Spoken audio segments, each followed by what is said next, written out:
Where's everybody else? I think everybody's here. Okay. You're a little faint. I'll turn you up. Okay. Okay.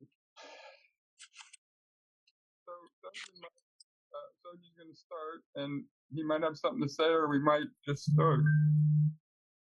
Well, I'm glad that we can do this. I'm very happy that,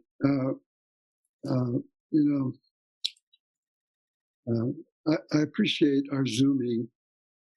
The one thing that I'm concerned about, among other things, that I've been thinking about is the newer people don't have the opportunity to practice live with us older folks who carry the tradition. And I feel frustrated because I want to demonstrate to people about breathing and about posture and all those, basic constituents of our practice. So I just wanted to express that. Also, if somebody really wanted to have face-to-face 12 feet distance, I could talk to them about those things. So given that, I'm ready to deal with the questions. Okay. So why don't we start with Susan Marvin? Okay. If you can unmute yourself, Susan. Can you hear me? Of course. Yeah. Okay. Too loud. Too loud? I'm going to turn you down a little bit. Okay. How's that? That's good. Sojun Roshi, you used to give a lot of correction. Mm-hmm. Now you give a lot of encouragement. Mm-hmm. Actually, I never found your corrections anything but encouragement. But what's the difference? No difference. It's all encouragement. Yes. Yes. It's all encouragement. But people complain about correction. Oh, I don't know about correction. We don't call it correction anymore. We call it adjustment. Uh-huh. Yeah. So what happened? Is that a matter of the times, or you're tired of giving corrections, or no, you see something differently than before as a result of so many years of practice? Well, it's a little softer to say adjustment, because correction means you're doing something wrong, which you may be, but we don't want to call it wrong. We don't want to say, oh, you're doing something wrong. That's but when we say adjustment, it means something's out of line, not something's wrong. So then say something about the difference between adjustment then and encouragement, because you give a lot of encouragement now. Yes, I do. Is that a result of something that's shifted, or a result of so many years of practice? No. See differently? No. It's because people are on their own. Pretty much everyone is on our own in a sense. And it's nice to have a voice of encouragement to support your practice. So what I've always done is, everything I've done is to support our practice. But in this particular time, I think people, I see people practicing. We're all in our own hovel, so to speak. And so I want to make people feel that what they're doing is just fine, or remind them of something, of how we are practicing, and that we're all supporting each other. I think that's what's really important here. It's Sangha, and we are supporting each other And that's my role at the moment, is to support everybody.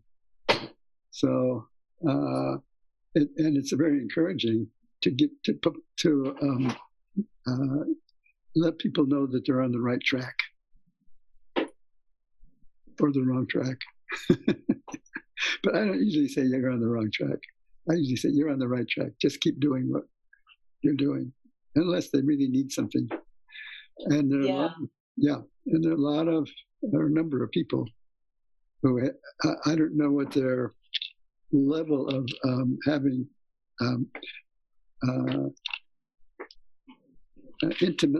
being that intimate with the practice. So we've done it for years and years, but the newer people haven't.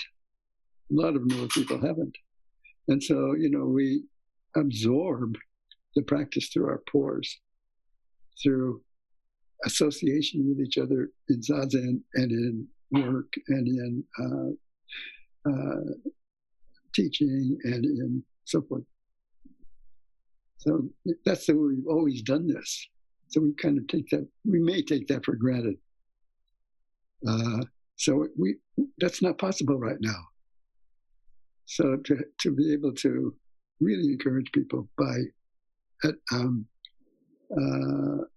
acknowledging what they're doing, that's kind of the role I have right now. That sounds good. And how do you encourage yourself at this time? I don't have to encourage myself. Uh-huh. My whole life is encouraging myself. So it's just natural to me. When I see somebody needing something, I just respond without thinking about it. Tonight, right before we started, someone called a friend who was discouraged by the news. Oh, yeah. So we talked a little about the news, but then I told her it's really important to laugh. Yes. So we talked seriously, but then we laughed. And at the end, she said, I feel better, but I don't know why. Yes, of course. So what I'm hearing you say is like, we need each other and we need to talk to each other and support each other. Yes, and encourage each other. Yeah. So thank you for that. Yes. Christian Evans? Hello, can you hear me? I can see you, but I can't hear you. Can you hear me now? Yes. Thank you, Sojun Roshi. If I understand correctly, Sojun Roshi Yu and Shunyu Suzuki Zenji, both. Go ahead. Yes. No, it's okay. Both you and Shunyu Suzuki Zenji co-founded Berkeley Zen Center. Well, yes. So then you're both co-founders, yet Suzuki Roshi or Genji is also your teacher. Yes. I've had the privilege to hear some of the recordings by audio that by our Sangha was provided to us on little flash drive and also on CDs. And I've also had a chance to read some of these teachings. But what we have access to is very small. But from the small sample, I discerned that Shunyu Suzuki Zenji didn't include much, if at all, political or social commentary in the Zendo or in the Teisho. I've never been into a community room with him, so I'm assuming that he also exercised that forbearance. In our time, we have expanded community room. We have the Yahoo email as well as tea time, and of course the Teishos that go out into the world as podcasts. Are we on the right track by our abbots in introducing political and social concerns? Can that have a risk of distracting or diverting us away from universal Dharma? Please. That's a good question. Very good. Kind of a long question, but it's a good question. Suzuki Roshi, had been through the Second World War. He'd been in Manchuria. He was in the last boat out of Manchuria. He barely caught it. So he'd been, and he saw the devastation of Japan and a good part of the world. So, and he had seen how the fluctuations of peace and war. War follows peace, peace follows war. It's like one foot following the other. It's continuously like that. So his understanding was our practice should be beyond, our understanding should be beyond war and peace. But at the same time, he knew that we had to do certain things. So he never discouraged us from doing anything. He didn't encourage us and he didn't discourage us. He was interested in the Dharma, period. So as an example, when we had the human bee in Golden Gate Park, which was a huge event. It was a huge event. All the hippies in the world were there. And he gave a talk. And his talk was wonderful. I can't remember what he said. But it was a heartfelt talk about, encouraging the hippies. Actually, he loved hippies. He loved his unwashed, raggedy hippies because they were counterculture. So instead of talking about politics, he never talked about politics, but you could feel where he was on the scale of politics. But he was his job was to encourage people to practice, and then they could decide what they wanted to do. So his whole thrust was to give people the foundation for their life, and then they could decide what they wanted to do, given that foundation. He never told people what to do. He just said, this is our practice. This is the foundation of your life. Do it. We'll help you. We'll provide the space for you to sit zazen and for you to learn the Dharma and for you to, and then you have to decide what you're going to do. I'm not going to tell you what you should do. So he realized that the Dharma would tell people what to do. If they really had faith in the Dharma, you would know what to do. Okay?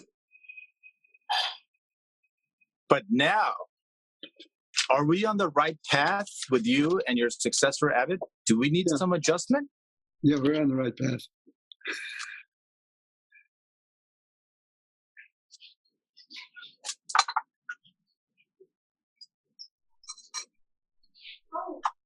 You could join us. And you could join the world. We do. We practice with the whole universe. Never mind. I hear the talk. Yes. Yes. I could talk some more, but that's pretty good for now. Are you going to come to the half-day sitting tomorrow?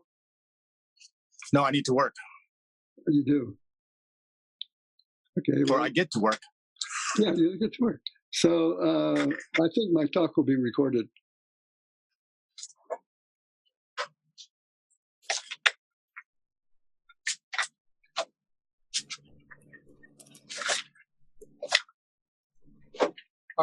Jerry, Aliva. Okay. So Sojun, when I thought about what I wanted to ask you about, the thing that came to my mind was my eye of practice. So I kind of went back to Genjo Koan and whether my eye of practice was adequate to the current situation and the things that are happening. So I went back and I just going to read that quote from Genjo Koan: "Within the dusty world and beyond, there are innumerable aspects and characteristics we only see or grasp as far as the power of our eye of study and practice can see. When we listen to the reality of myriad things, we must know that there are inexhaustible characteristics, even in a drop of water." So,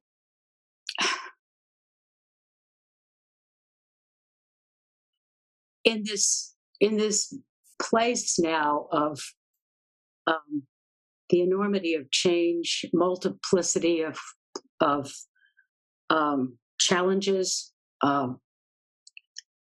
violence, disease, locusts, every place we look, some major challenge. And there are myriad aspects of these. So how do I trust my eye of practice, expand my eye of practice, in order to respond in the face of all these sources of suffering for myself and other people?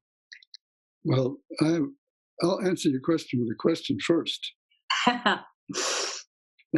The question is, how will you fix the whole world?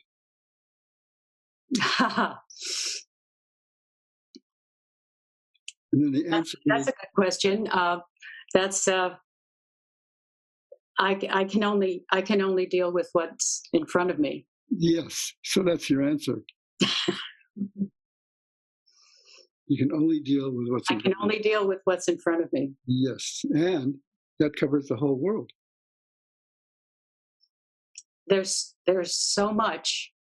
And how do I trust when I choose to act, when I choose to respond? How do I trust my eye of practice? What else is there to trust? Where do I feel it? Where do I feel that trust? Well, you feel it in your breath. When you can breathe calmly, that's trust. When you get shaken up and your breath is troubled, then you're troubled. So it's so simple to come back to your breath and always breathe deeply. Always breathe deeply and find the calmness of your mind. So we trust in the calmness of our mind. That's Buddha. So knowing intimately your breath. Yes. Knowing what it's telling you. Yes. Breath is the deepest thing in your upper body. Just on the bottom, right? And then we go up a little bit and we have the abdomen, and then we have the stomach, and then we have the heart. And then we have the head, right? So the head will tell us many, many things. And unless the head is balanced and has trust in the hara, or in the breath, it doesn't know what to do. It just is dependent on ideas. So when we depend on the breath as the major factor, it has nothing to do with thinking. It has to do with just existence and with balance and with equanimity. That's the basis of all decisions.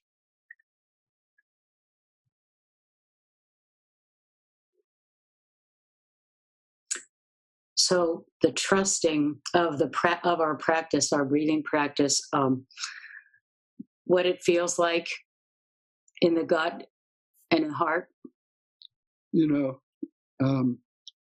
the gut is basic reality. Mm-hmm. The heart is compassion, and the mind is thinking. Right. When all three of those are in harmony, we know what to do.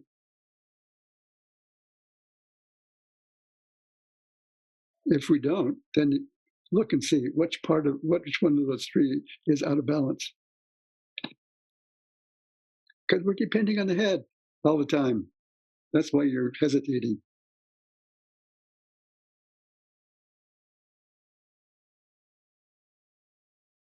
That's why we sit zazen.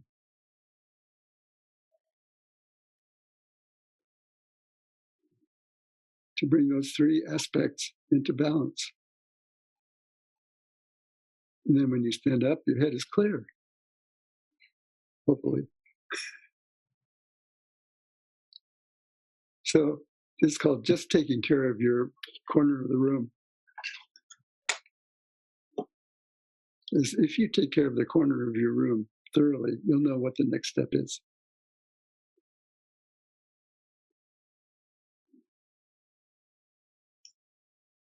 Thank you. You're welcome. Ryushin, Andrea Thatch.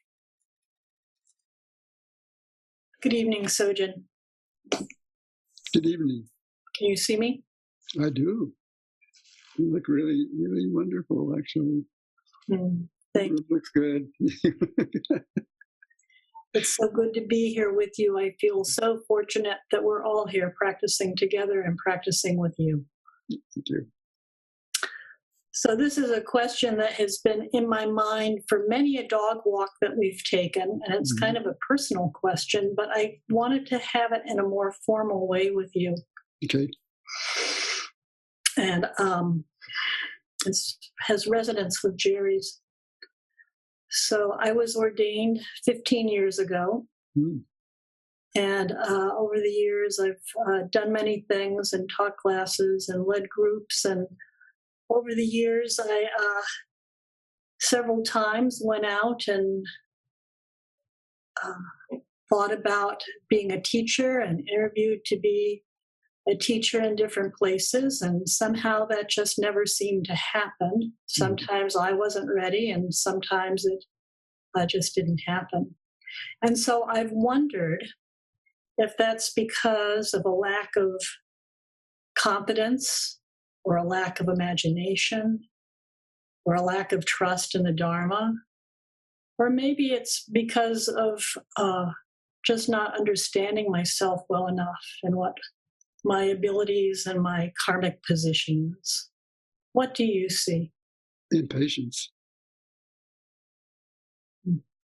Really? Yes. You may not think so, but it's impatience in that you want something to happen. So when you go someplace and you want to be a teacher, people say, well, who are you? And then you have to tell people who you are. That's a problem. I see that. And you know, in the, you don't know, I haven't said this, in the last couple of years, I have come to settle in a place of just whatever I'm doing and however I'm doing it, to offer it from a point of view of practice, to show up completely to it and bring my years of training and understanding to that is enough. Well, it's too much. Oh, because I think it's something? Yes. Just the practice, just sit zazen with people without wanting anything, without being somebody. You will be recognized. That's how you become recognized. As soon as you want something, nobody will recognize you. Maybe my karma is just to always be a doctor. Maybe that's my strength. Karma is to be a doctor, but Buddha was a doctor. Yes, you're the best doctor that I know. So this is what I've been talking to you about, right? Don't want something. Let people ask you for something.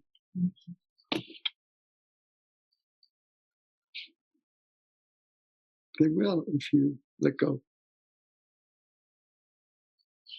You actually can teach very well. Sometimes I've wondered if my personality is just not the right combination of elements. Too shy, too sharp, too withholding. Well, I don't think you're too shy. Actually, Hey, Susan, call him on it. Yeah, go ahead. just don't try hard. Thank you. You have a lot of talent. You have a lot of ability. Just don't push it. Should I get out of medicine? You can't get out of medicine. You really know why? Why? Because you're a doctor. I thought you were going to say because it's so It's expensive. like, cut off my arm. Like what is Dharma? No, you should stay with medicine, but you can have the same attitude with medicine, with everything in your life. People want to recognize you. They do. And your classes, you've given many classes, many talks. They are beautiful.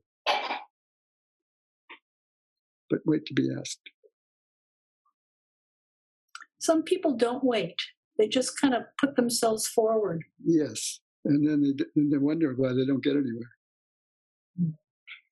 But sometimes they do. They get forward by being a little pushy. Well, they get forward, to some extent. But there's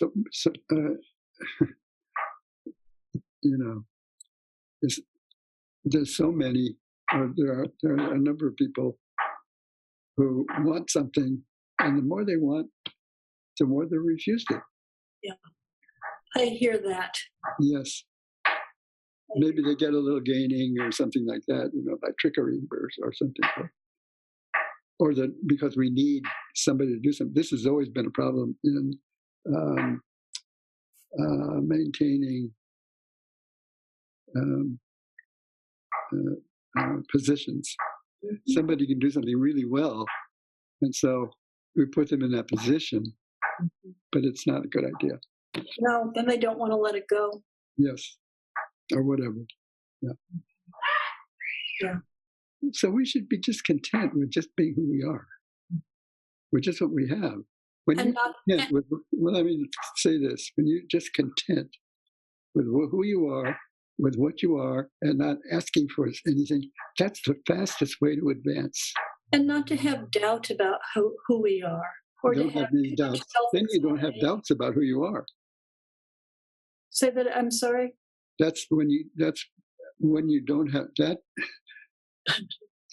At that time, you don't have doubts about who you are because everything you need is at hand. So there's nothing that there's nothing else that I don't see that you would give my attention to. No.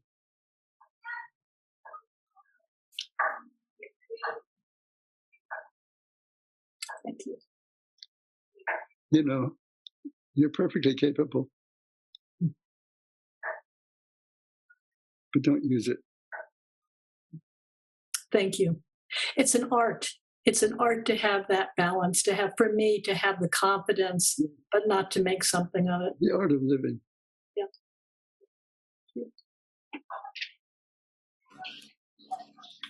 Mike McVeigh.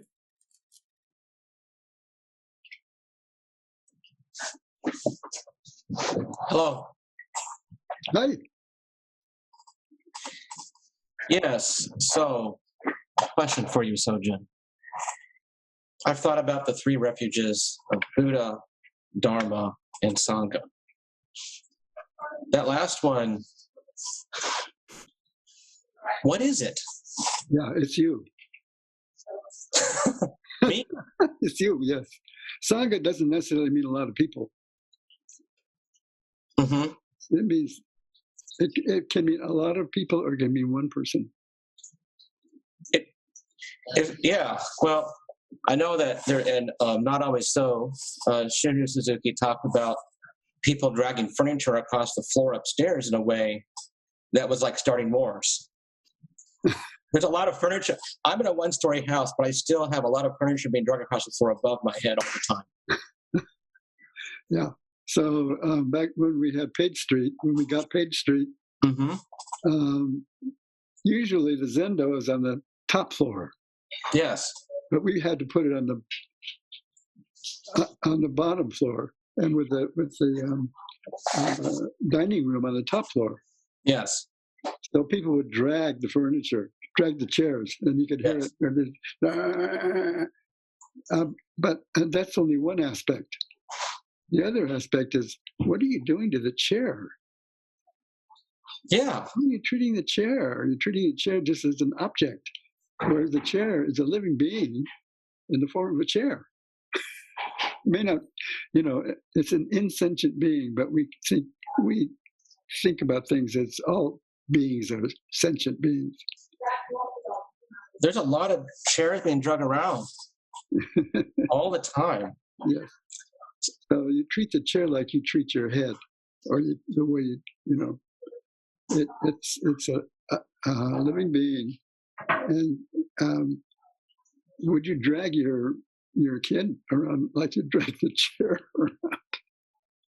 Normally not, no. So Suzuki Roshi's attitude was, take care of everything. Realize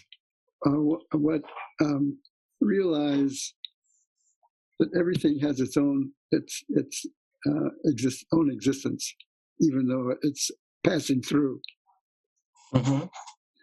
So treat the chair as a chair. Understand what chairness is. Don't sit on the table. The table has its own use, and it's not your butt. It's not for your butt. It's for eating off of. So that's his attitude.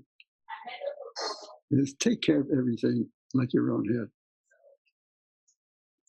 I've been very sad about all the chair dragging. It's made me sad.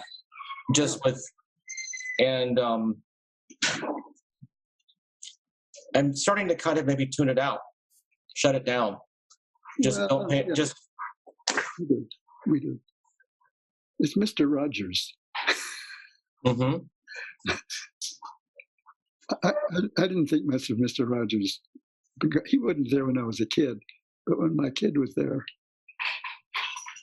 we watched Mr. Rogers. Oh yeah. But I realized there's something, taking care of take off his coat, put it on a coat hanger, smile, and put it in the closet. And I didn't understand it. I mean, I'd understood it, but I thought, oh, that's kind of, sissiness. But then later, I realized we should take care of things like that. We should take care of everything like that. Mr. Rogers was the first person on TV that I thought must be inside the television.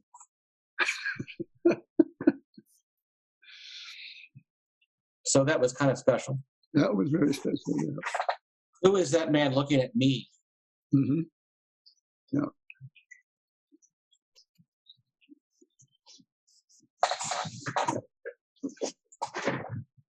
So anyway, we may have gotten off track, but is that a track we were on?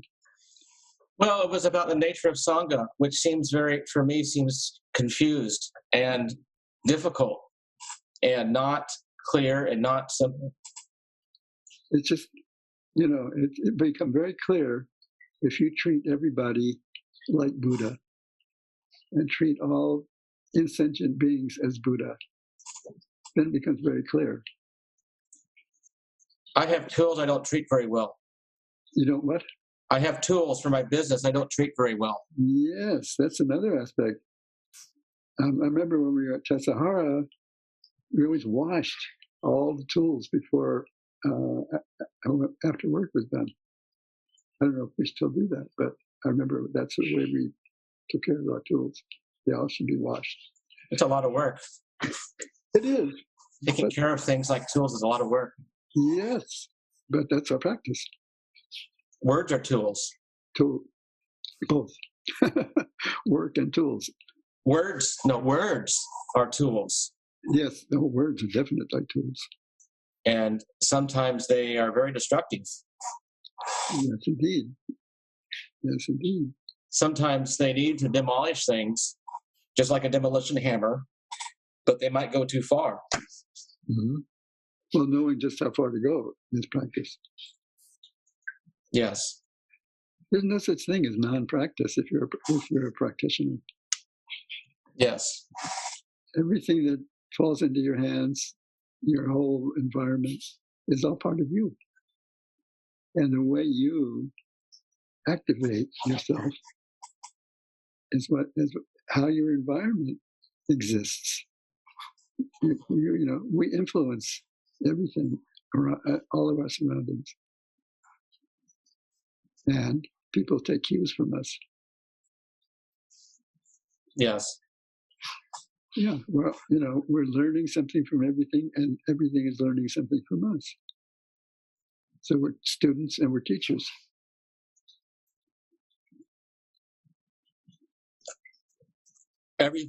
Others are learning from us. From you, yes. From me. Yes, you influence your surroundings. And I think that you influence your surroundings more than you think. I keep thinking I don't. I know, but you do. Definitely. I think I don't influence my surroundings. I think that I'm not imposing. What? You're not imposing. You're not imposing. Just the way you are. Just the way you are influences. Because you said you're there talking to me, right? Mm-hmm. It was virtual. But I don't see you as virtual. I see you there talking to me. And so you're influencing me. And I'm influencing you. You're telling me how to relate to you, and I'm telling you how to relate to me without trying. Yes. We're all teaching each other how to relate to each other.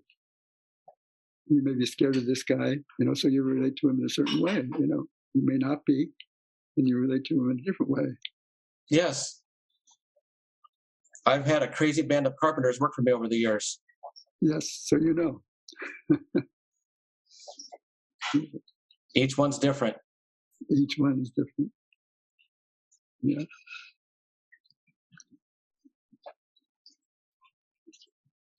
I have a cat that has been killing birds and other critters, and we've tried our best to stop that. Yeah. It's hard. It's hard. But, we got a special collar on him. Oh. A big, colorful collar, and it seems to help a little bit. An electric collar? No, a colorful collar, a joker's collar. Huh. So that's enough said. Yeah. Okay. But I guess that is influence. Yes, it is. The right collar on our cat. You're influencing your surroundings all the time. Yes. Good to talk to you. Thank you. Okay. Excuse me, Ben Clausen.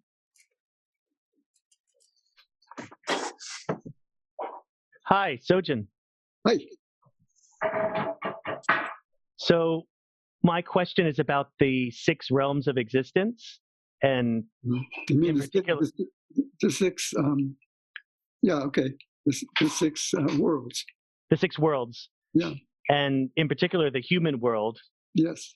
So I've heard it said that, and maybe it was the Buddha who said that human life is rare as dirt under the fingernail.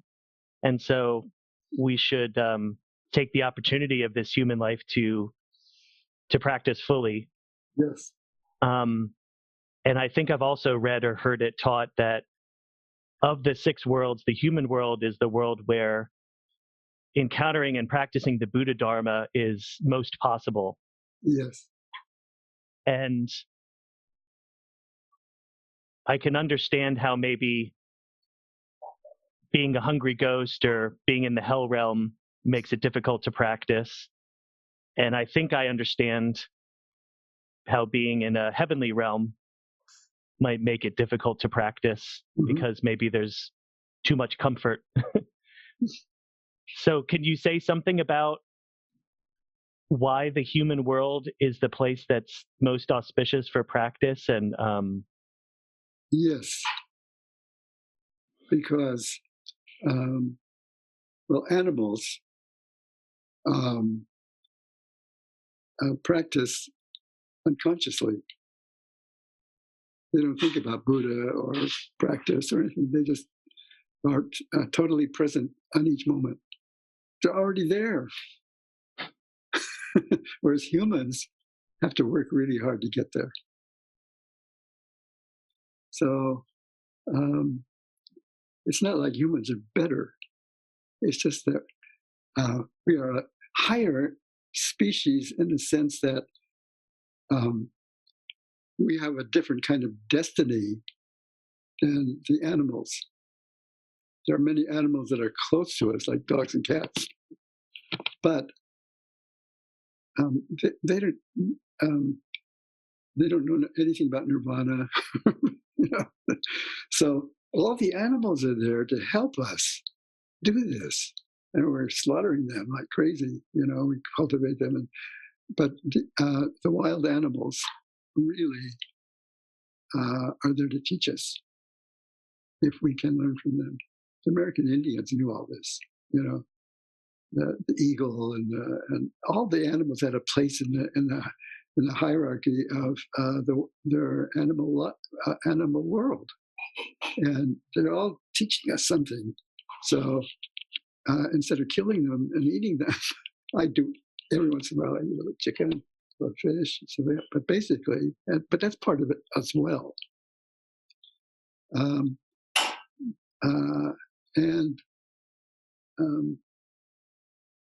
They all, each one has characteristics, certain characteristics that can teach us how to live in this world.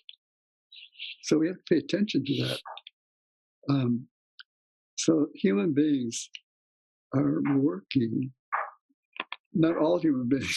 I guess we all are, you know, but some people just don't know it. What is our destiny? You know, what is the destiny of human beings? What is the highest development of a human being? So we say in our practice, it's the Buddha. To allow our Buddha nature to flower and to let our to drop all the dross and let the gold stand out. But it's not like eliminating something. It's like turning the dross into the gold. That's what happens in the ground. Gold is not different from dirt. Gold, diamonds, you know, are formed under great pressure in the earth. So that's, you know, the Diamond Sutra, which is the Diamond Sutra. It's our diamond nature. This hardness, this firmness, this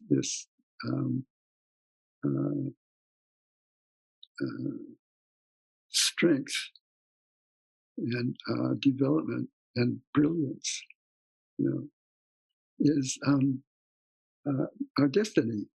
But we stop at most people stop before they get anywhere because they're satisfied with what, you know. But I think a good student work does not stop anywhere and continues to practice continuously to let their the best part of their nature flourish and flower. So then the hindrances of the other worlds, you know, like the fighting demons, the hell realm, the animal realm. Well, that's not we are part of all those worlds, right? So we are part animal, definitely. We're the human animal, and for the time being, 3 heads and 6 arms. Right, and the hungry ghost and the heavenly realm. these all fall short of what a human being is. But human being contains all of those worlds. I'm picturing the mandala that has the 6 worlds. Absolutely. And I think in those, there's always a Buddha in each one. Yes, there's the bodhisattva. Or bodhisattva in each one. The bodhisattva in each one. So within the world of hungry ghosts, there's a bodhisattva, but the bodhisattva is you. Don't be a hungry ghost. Yeah, a ghost, doesn't have a place to land. So they're always wandering around, with no place to land. And so when we have hungry ghost ceremony, we bring together in a call. We call all those wandering spirits, hungry ghosts, together, and we feed them.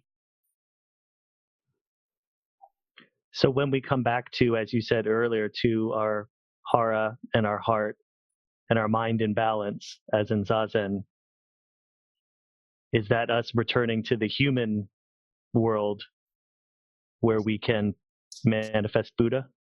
Yes. Thank you, Sojun.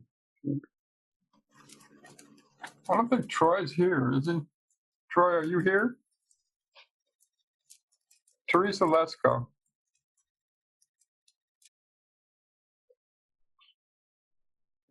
Sojun, Roshi. Hi, Teresa. Hi. Long time no see. I know. You're looking well. Thank you. So are you. A little elf-like, but. Mm-hmm. So what's on your mind? Well, I was thinking about our dog walks. Oh, yeah. And my new dog, I can't remember. I don't know if you met Roger. No. Okay. Roger. I know. Been a long time. I know. Yes. Well, he's a rescue guy and kind of from someone in the neighborhood. And we hadn't walked by his old home in a long time. And we were walking and he had trauma. He's got a lot of trauma. And he loves living here now, and he's settled down. He's gotten rid a lot through our connection and love. But his whole body, when we walked by the house, his whole body just went to the front of the house. Like it wasn't even instinct. It felt like, this is just what I do. This was like a month ago. And then a couple of weeks ago, I was behind the Zendo, walking around, and those gorgeous stones. I was having a conversation with the stones, headed to Mr. Ross's house. And the Dokusan showed up. And even I'm pretty sure it was an overcast night, but the Dokusan showed up really bright to me.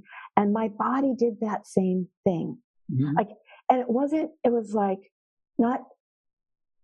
I wasn't remembering something. It was just like, I felt like the same dog body. Mm-hmm. And then I remember that I feel that way about you when we don't have to, I don't see you for a long time.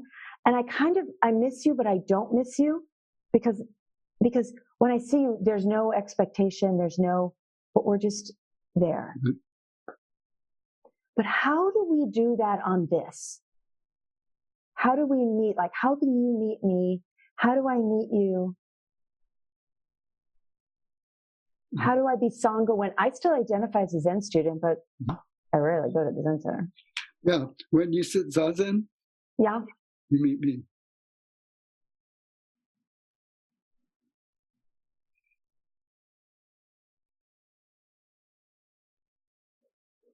I secretly just asked these questions, mm-hmm. Signed up to meet you again. Yeah. So I'll just sit Zazen instead. Okay.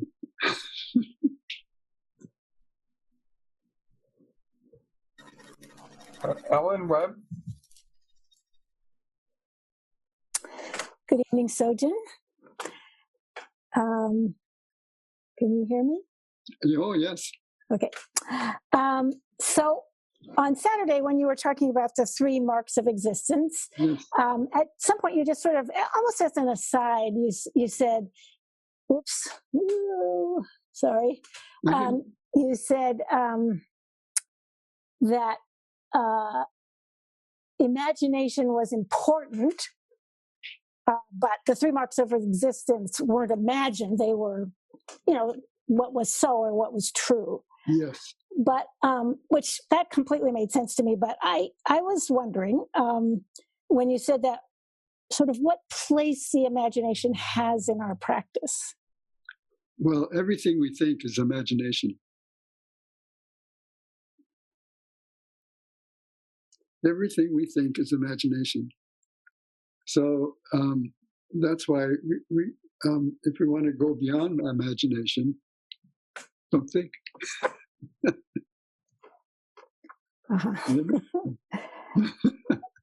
So, this is. I also talked about nirvana, right?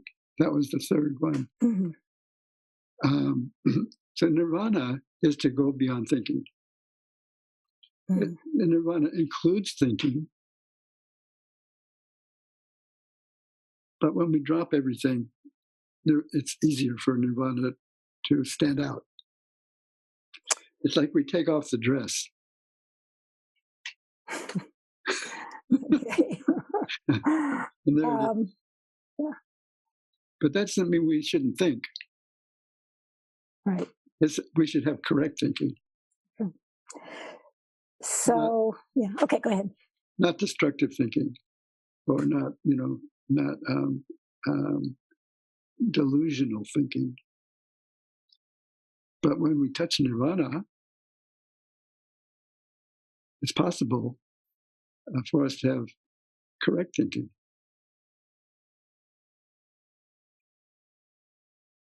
Because nirvana is simply our basic nature, which in its pure form, always thinks correctly. But is that correct thinking still imagination or imaginary? Well, that's a good question. I don't know. Maybe. Hmm. So there's 2 kinds of nirvana. One is nirvana without remainder, means gone. Mm-hmm. That's like dying. Mm-hmm. And then there's nirvana with remainder. Mm-hmm. So it's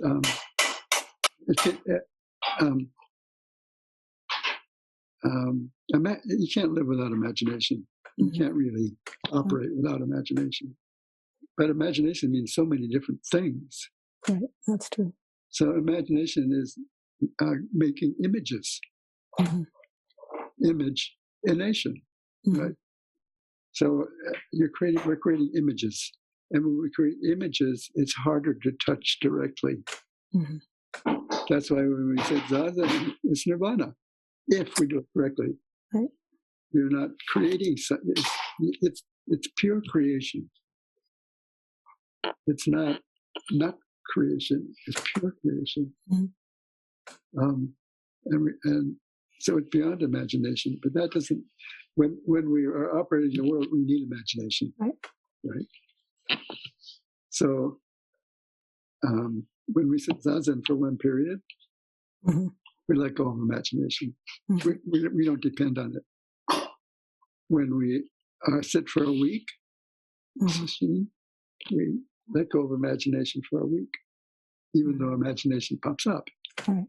We just let the images come and go. Right. So, but when we need to think, imagination is there. Mm-hmm. So very important. Imagination is very important, of course. Right. And it's a human.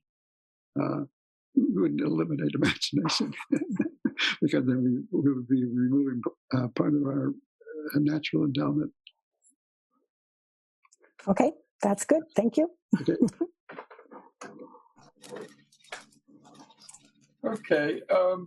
We have some extra time. If somebody wants to raise their electronic hand, I'll call on you.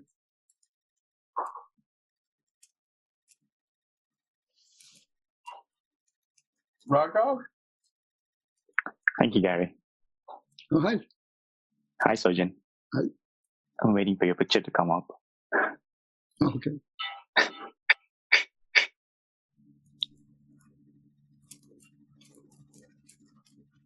Sojun, what happened? Nothing. Oh, there you go. I see you now.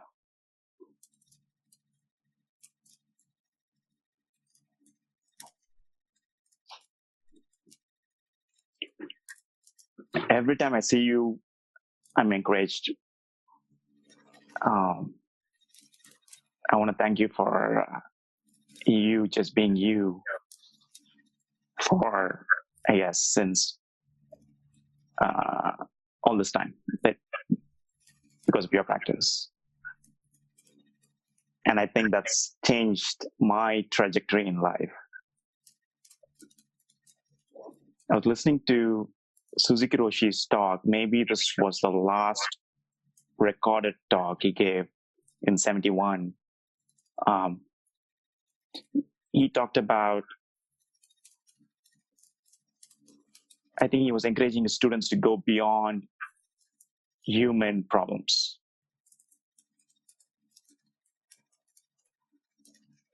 And I wonder if, I feel you know that, but I wonder if you can talk about it. Well, I'm not sure that I would have to look myself to see what you're saying, because human problems are our practice.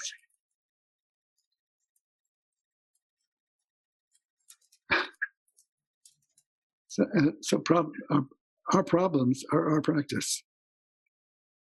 So what go beyond, I don't know what that means exactly. Maybe was he talking about, for me, for example, not to just stay with dealing with my own problems. Yes. But being able to practice and go beyond my own problems. Yes, I think I know what you mean. Right? It's like go through our problem. Go all the way through our problem. When we become our problem, then there's no problem. It's only when we see our problem as a problem to be solved. It's very tricky. It's like whatever you say, the opposite is also the truth. So, so I would like to see, if you are quoting, I would like to see the whole quote exactly. Yeah, I'll send it to you. Does your email still work? Oh, well, it's working now. Okay, I'll send it to you. I'll ask one more question regarding Zazen.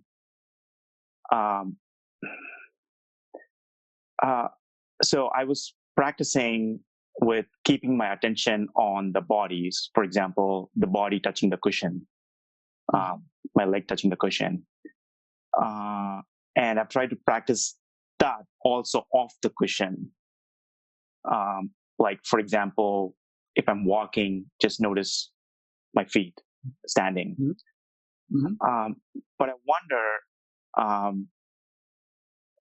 you talked about this on one of Buddha's enlightenment celebration days, that his enlightenment was love, universal love.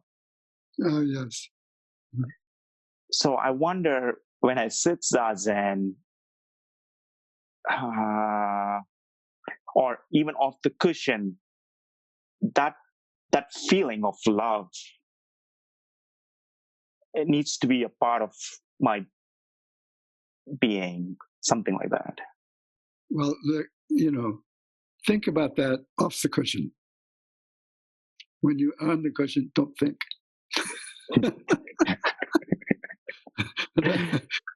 That's great love. Because you're not separating yourself from anything.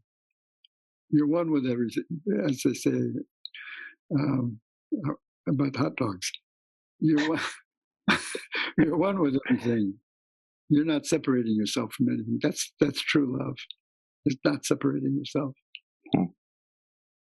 So, but you can think about the various types of love, which is important. But there's,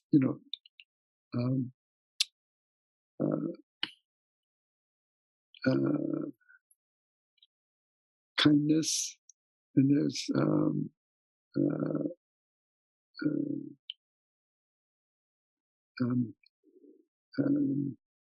compassion and joy and equanimity. Those are 4 types of love, which have nothing to do with wanting or with possession. They're just totally free. It frees you and frees everyone. So when we think about love, it's like freeing yourself and freeing others. And there's no wanting, no possessiveness. It's just freely given. So it's dana. And dana is the first of the 6 paramitas. So dana means generosity of spirit. That's love.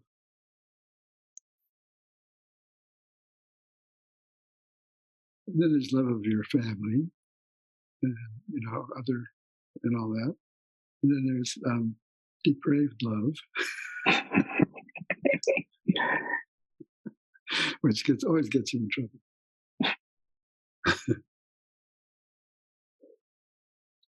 So it's good to rise yourself to the level of compassion, loving kindness, joy, and equanimity. And when you said zazen, it's all there. Okay. Thank you. I think Ross was next. Ross? Sure, thank you. Hello, Sojun Roshi. I am so grateful for the opportunity to have a teacher-student relationship with you. We can sit on our own with others. We can study Dharma, but the teacher-student thing is very unique. And having Dokusan privately and Shosan publicly is a great encouragement for me. That said, in our time of COVID, how can you encourage us in Zazen with regard to upright posture and without being able to lay your compassionate hands on us and lifting up our sternum and keeping us upright? Well, I could remind you over Zoom. I do the best I can to remind everybody over Zoom. Yes. Okay, so it's kind of like in the old days when you would say, sit up straight. People are listening and they will make some effort. Right, so the first thing you have to do is put yourself in the position. Otherwise, I can't tell you. The chair doesn't work. Okay. I apologize. Next time I will be on a cushion. Yeah. So this is where I sit most of my zazen when I'm on Zoom. Uh-huh. I take the opportunity, since I'm sitting down, to sit in the position. Yes, I hear that. That. Well, one of your responses to Sue Marvin was, I encourage myself, or there is encouragement in my practice. So you remind yourself to sit up straight and lift your sternum, lower back, and all of that. Of course, there's no one there checking you. You are checking you. You are checking you. What I end up saying is, every time you sit, you should give yourself zazen instruction. That's true. Yes. And that is what I mean. Mm-hmm. Every single time. Mm-hmm. Not sometimes, but every single time you put your butt on the cushion, you give yourself zazen instruction as if you were talking to somebody else. That's how you learn to give zazen instruction. If you can't do it for yourself, how could you do it for other people? You can't. So you're teaching yourself all the time. Teaching yourself and reminding yourself all the time, every time you sit, how to do this, because you forget, and we let ourselves relax and we dream, and then our mudra goes down. Yes. Stuff like that. So you have to really keep after yourself. Yes. That's, you gotta, every single time. And then if you don't do that, you say, oh, I forgot to do that. Mm-hmm. The next time you do it. Yeah. Good advice. You can cut a notch in your rifle.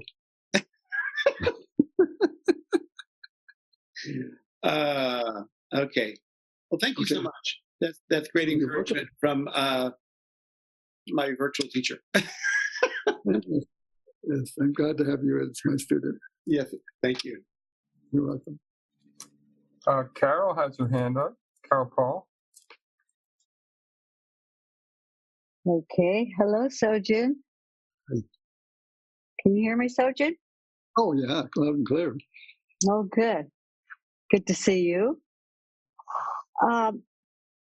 So, I don't know if you remember my beautiful forest next door to my house, all those bamboo. You're going to build a house anyway, there.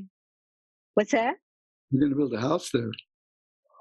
Well, it was always zoned for 2 houses, and the day finally came, and they've been busy clearing out all of the trees. I did say goodbye to them. And in that process, all the animals and lots of rats.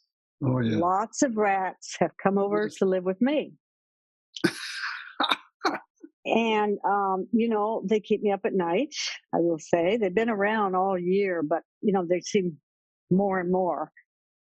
And so my handyman gardener came and told him, I said, I'm still hearing them. And, boy, he took action. He just, put up some, sealed up the holes because they've been chewing my insulation. I can hear them chewing on the pipes, And so I didn't stop him. I did talk to the rats. I said, get out now. Because, and I don't know, maybe a few did, but, and then you talked about the animals tonight. They're teaching us. And I do feel a little shame, but I don't know. Okay. I just didn't know what else to do. Yes, we don't like killing them, right? But we have to do that. We say, don't kill, right? But everything is killing everything else. The rats kill, we kill the rats. The rats eat whatever. Every animal is eating something, and some eat grass. The defenseless ones eat grass. The aggressive ones eat other animals, and that's nature. So the animals live in nature, and they don't worry about that. That's natural for them. And because animals control other animals, they control the population of other animals. So that's natural, and we should appreciate that. We should appreciate. So do you have a cat? No, that would be a good thing. But the thing that amazes me, yeah, maybe I can borrow Mike's cat. Sure. Mike Mavet, bring your cat over. But there's so much wilderness around here, and I'm thinking, why don't you go there? Isn't it the most natural thing for them to be outdoors? Well, it is, but it's natural for them to be indoors as well. Ships. In the olden days, ships had all kinds of rats. Oh, That were yeah, I aboard the ship suppose. and carrying them to other countries and all this. So you It can is have a more rat as a comfortable. pet, but there has to be something to eat to control the rats. Just as like there's something to control the bugs. There's something to control the termites, right? Because they're destructive, but also it's their nature to control other animals. Mm-hmm. So, and the rats need to be controlled because they carry plague, Right. and they carry other diseases. So your house, although you're very sympathetic, your house is not the house of rats. I mean, maybe now, but it's not the house for rats. So that's why we have cats. Cats catch rats. Might have to get one. Yeah. Might So have to get one. You don't need the rodents because they do carry disease for us. Mm-hmm. And they also, they all, at some point, they all need to die. Just like we do, just like everything does. Mm. Our cat is always catching bugs, and so is our dog. He goes crazy, catching bugs, jumping up and down. It's great sport for them. But nevertheless, that's the animal world. And so it's complicated. Complicated. It's complicated. It's complex. So you can't say yes and no. It's like sometimes yes and sometimes no. And you have to know which is yes and you have to know which is no. Okay. Gate. Gate. I wish them well. I'll tell you what we did in Tassajara back in the 60s. Uh-huh. We would put some meat into a gallon jug and with a little trap. And when the flies, which were just all over the place, when the flies came in, they got caught in the gallon jug. And when the gallon jug was full of flies, we took them out to the flats and dug a hole and burned them. That was our compassionate action. And we chanted the Heart Sutra. First, we chanted the Heart Sutra while they were burning. So, but they were dead. Yeah. We can burn them when they were alive. But that was, we did not want the flies, which also bring some kind of problems, right? Yeah. Besides the buzzing around and stuff like that, Well, I remember we were mobbed with flies. Yeah. A little bit less. But, when we were in Tassajara, there were rats. We'd walk into the kitchen at night, and there they were, scurried around the stove. And they ate up Al's, the wires in his car. Yeah, I know. The cars were parked there outside the gate. I remember that. Yeah, and mice always, they were, it was a pandemic. They made nests in the engines, in the engine compartment of the cars. Yeah. And they ate the wires, and they couldn't start the car.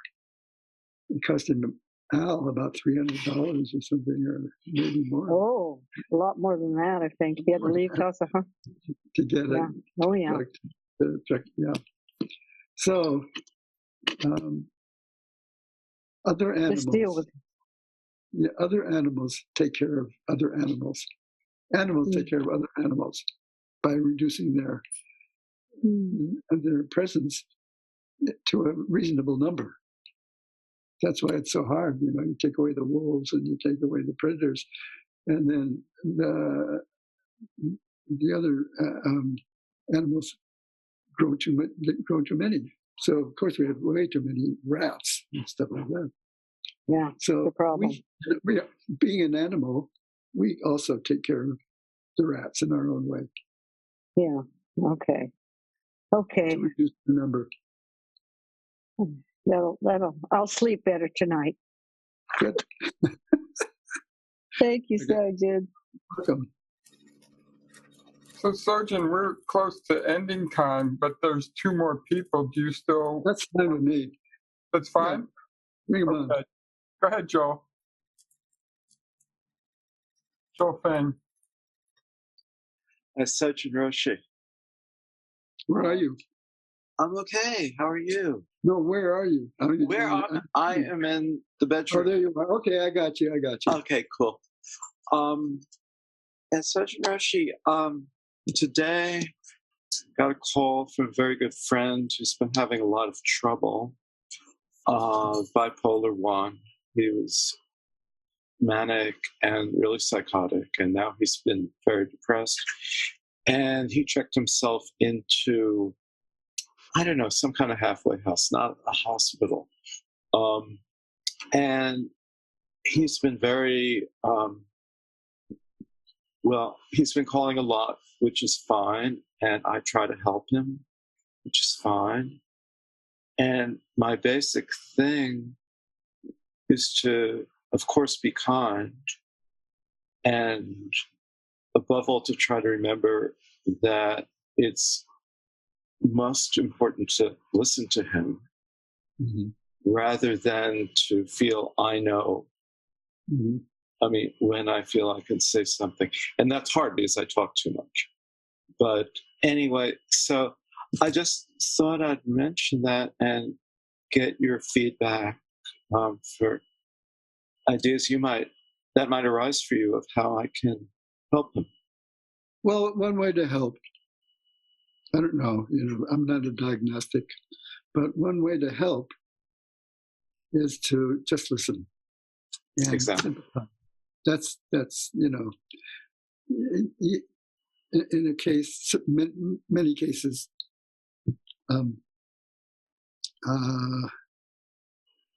to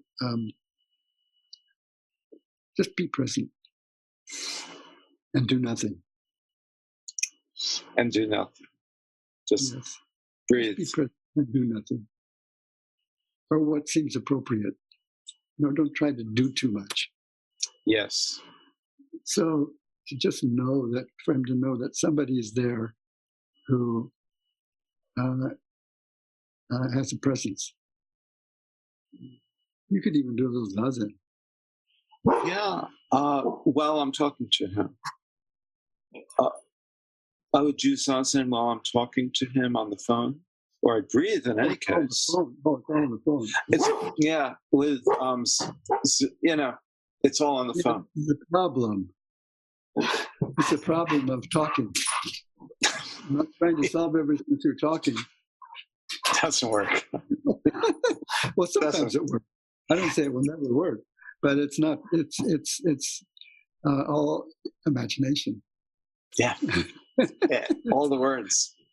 All the words, and it's representation rather than directness. So words are representative. So sound is gone. Oh, yes. You can't hear me?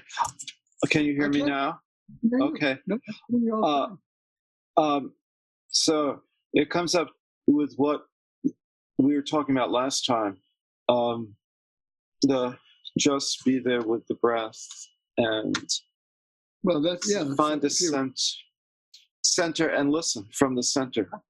How far is he away from you? Well, he's this COVID. He's in LA, and I could physically go down. Yeah. Well, he's in LA, and there's COVID, and he's in. I don't want to be. Well, he doesn't have COVID, but there's COVID in the world, so I don't know if this place. Yeah. What's that? You don't want to travel. I'd be glad to go and see him, but I don't feel it's appropriate. Zoom. What about Zoom? Zoom? He's uptight about Zoom, but we can try it. He actually. I would try Zoom. Say, what's his name? Nick. He's the one who Nick Norton. He's the one who tries to make me famous. He was my agent on the West. No wonder he's schizophrenic. Absolutely, man. I don't blame the guy. Trying to make me famous is a hard job, and he took it on. Here's what I would do. Yeah. Here's what I would do. I would say, Nick, I want to use Zoom. Let's do it. You be the boss. Interesting. You be the boss. Now, what would you like to do? You know, you're not going to get anywhere with that. You say, Nick, I would like to do Zoom with you. Let's do that, and be positive. Hmm. Okay. Rather than say, what do you think about doing Zoom? Forget what he thinks. I would like to do What Zoom. you think. It's what you think. You have to take control. Control. Well, yes. You have to control the situation because you're the one that's not in his position. He's in his position and doesn't know what to do. Right. You know what to do because you're in position. So claim your position and act out of your position. Okay, two things with that. Oh, there's lots of stuff with that. But I mean, he's under the care of the doctors and That's psychologists at this place. Sure, no problem. Yeah. He reached out to Brad Warner, whom he has a thing, and he wrote. I thought Brad did really well. He wrote like an 8-page email, like a cry for help. He was totally insane. And Brad waited anyway, so he has this guy, a senior student there that he has Dokusan with or practice discussion. And I explained to Nick that I'm a TA at most, almost not really. And the guy he talks to is an assistant professor and Brad is the full professor because that's a context he understands. So you it's don't have to do anything. I can just, I'm off the hook. Yeah, you're off the hook. Except that he calls me and wants help. Well, tell him that if you want help, this is what you have to do. Don't deny me.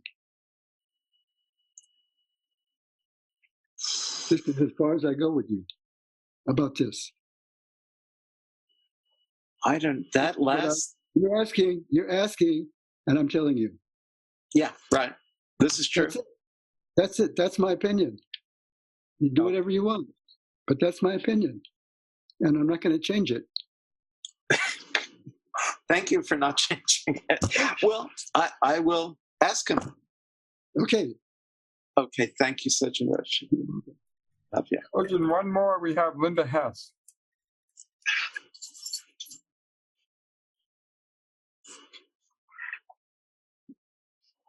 Okay. Good evening. Hi, Linda. Hi. When you were talking with Ben, yes, you were talking about the 6 realms, and he mentioned that in the non-human realms, there's a bodhisattva in each one. Yes. And you said you're the bodhisattva, right? Mm-hmm. Yeah. And in the hungry ghost realm, which is my favorite non-human realm to exist in, I mostly feel that I am a hungry ghost. Mm-hmm. I am a hungry ghost. Well, join the club. Yeah. So, but you said you are the bodhisattva. So, is it going to be like in the koan where where they're talking to each other and the guy gets up and he says, good morning, master. He says, good morning. He says, don't be fooled today. And he said, no, master, I won't. Is that it? Does the hungry ghost talk to the bodhisattva? Yes. Yes. No matter what the hungry ghost thinks is just hopeless and impossible,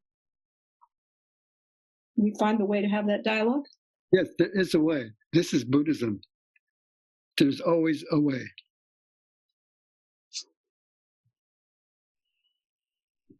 Okay. I I want to ask you a question. Do you speak Farsi?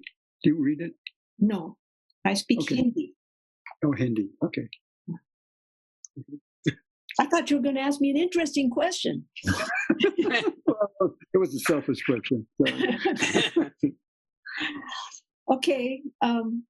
But I appreciate your question, and I really like to see you smiling like that. You look so relaxed. Reflecting your smile. Okay.